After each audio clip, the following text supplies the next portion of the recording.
శ్రీ క్రోధినామ సంవత్సర ఉగాది సందర్భంగా ఉమ్మడి వరంగల్ జిల్లాలోని ఆలయాలన్నీ భక్తులతో కిటకిటలాడుతున్నాయి. కొత్త సంవత్సరం రోజు ప్రత్యేక పూజలు నిర్వహిస్తే సంవత్సరమంతా మంచి జరుగుతుందనేది భక్తుల విశ్వాసం. ఈ నేపథ్యంలోనే తెల్లవారుజాము నుంచే వరంగల్ శ్రీ భద్రకాళి అమ్మవారి దేవాలయంలో భక్తుల రద్దీ నెలకొంది. భద్రకాళి ఆలయం నుంచి మరింత సమాచారం మా వరంగల్ ప్రతినిధి రవికాంత్ అందిస్తారు.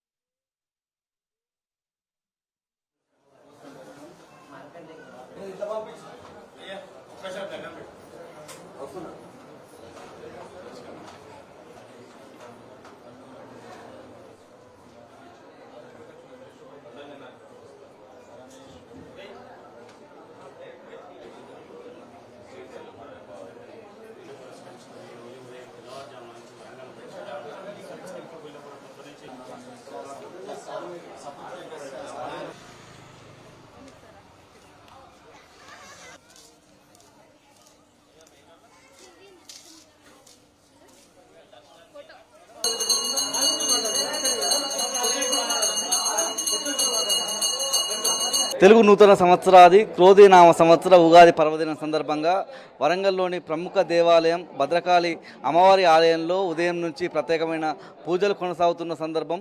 ముఖ్యంగా ఉగాది పండగ నూతన సంవత్సరానికి చిహ్నము. ఈ నూతన సంవత్సరం సందర్భంగా తొలి రోజు అమ్మవారిని దర్శించుకొని ప్రత్యేకమైన పూజలు చేయడం ద్వారా సంవత్సరం అంతా కూడా శుభాలు జరుగుతాయని భక్తులు భావిస్తూ ఉంటారు. ఆ విశ్వాసం ముఖ్యంగా మనకు కొనసాగుతూ ఉంటుంది. ఈ సందర్భంగానే భక్తులు పెద్ద ఎత్తున ఉదయం నుంచి తెల్లవారుజాము నుంచి కూడా ప్రత్యేకమైన పూజలు చేస్తున్న సందర్భం మనకు కనిపిస్తూ ఉంది.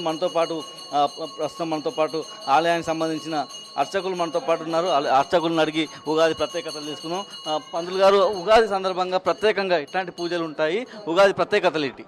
భద్రకాళి శరణమ్మ ప్రతి మనకు తెలుగు యొక్క భారతదేశ సనాతన హిందూ ధర్మంలో ఉగాది పండుగ అనేది ప్రారంభ కాలం, మనకు చాలా విశేషమైన పండుగ. మన హిందూ ధర్మం ప్రకారం ఈ ఉగాది ప్రారంభ కాలం, వసంత నవరాత్రులు. వసంతం అంటే చిగురించడం, కొత్త ఈ ఆకులు రాలిపోయి ఈ యొక్క సంవత్సరంలో చిగురిస్తాయి ఆకులు. ఆ విధంగా వసంతనామ సంవత్సరం, వసంత ఋతువు అని అంటారు. ఆ విధంగా ఈ యొక్క ఉగాది ప్రతి సంవత్సరం ఉగాది నాడు ఈ యొక్క మన తెలుగు సంస్కృతి, మన హిందూ సంప్రదాయం ప్రకారం ఉగాది చాలా విశేషంగా జరుపుకుంటారు.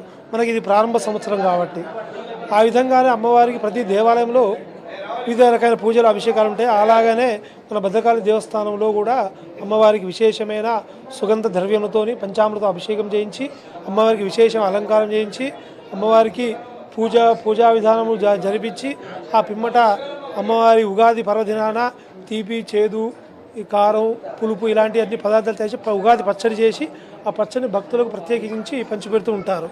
ఆ విధంగా అదే విధంగా అమ్మవారికి నవరాత్రులు జరుగుతుంటాయి. ఆ నవరాత్రుల్లో ఇది మొదటి నవరాత్రులు.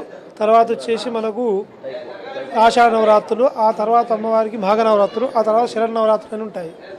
ఆ విధంగా అమ్మవారికి ప్రతి సంవత్సరం ఈ యొక్క ఉగాది పర్వదినాన విశేషమైన అభిషేకం చేసి అమ్మవారి అలంకారం చేయించి పంచాంగ శ్రవణం ఉంటుంది. సాయంత్రము చాలా విశేషమైన పూజలు జరుగుతుంటాయి అమ్మవారికి. ఈ ఉగాది ప్రారంభం నుండి నవరాత్రులు వరకు, నవరాత్రులు 9 రోజులు 9 రకాల పుష్పములతో అమ్మవారికి విశేషమైన అలంకారం, విశేషమైన పూజలు ఉంటాయి. భద్రకాళి శరణం మమ. మనకు ఈ క్రోధి నామ సంవత్సరం సందర్భంగా రాజు ఎవరు ఉన్నారు, మంత్రి ఎవరు ఉన్నారు, మిగతా గ్రహాలు ఏ స్థానంలో ఉన్నారు, ఏ రాష్ట్రాల వరకు ఎట్లా ఉంది? ఈ యొక్క పంచాంగ శ్రవణం అనేది సాయంత్రం అవుతుంది. ఆ సాయంత్రంలో చాలా విశేషమైన అందరికీ అన్ని రాశుల వారికి విధంగా ఎవరి ఆదాయం ఎంత, ఎవరి ఖర్చు ఎంత, ఎవరి అవమానం ఎంత అని చెప్పేసి సాయంత్రము ఈ యొక్క పంచాంగం పూజ అయిన తర్వాత చెప్తూ ఉంటారు. ఆ విధంగా పంచాంగ శ్రవణం తర్వాత ఎన్ని విశేషమైన తెలుస్తుంటాయి. ఇది మనం చూసినట్టయితే భద్రకాళి అమ్మవారి ఆలయంలో ఉదయం నుంచి కూడా ప్రత్యేకమైన పూజలు మనకు కొనసాగుతున్న సందర్భం అయితే మనకు కనిపిస్తూ ఉంటుంది. ముఖ్యంగా క్రోధినామ సంవత్సరం అంటే ఇవాళ మొదటగా ఉగాది సందర్భంగా కొత్త సంవత్సరం మొదలైన నేపథ్యంలో మొదటి రోజు అమ్మవారిని దర్శించుకోవడం ద్వారా తమకు సకల శుభాలు జరుగుతాయని భక్తులు భావించిన నేపథ్యంలో పెద్ద ఎత్తున తెల్లవారుజాము నుంచే భక్తులందరూ వస్తున్న సందర్భం అయితే మనకు కనిపిస్తూ ఉంది. కెమెరా పర్సన్ సంజీవ్తో రవికాంత్, టీ న్యూస్, భద్రకాళి ఆలయం, వరంగల్ జిల్లా.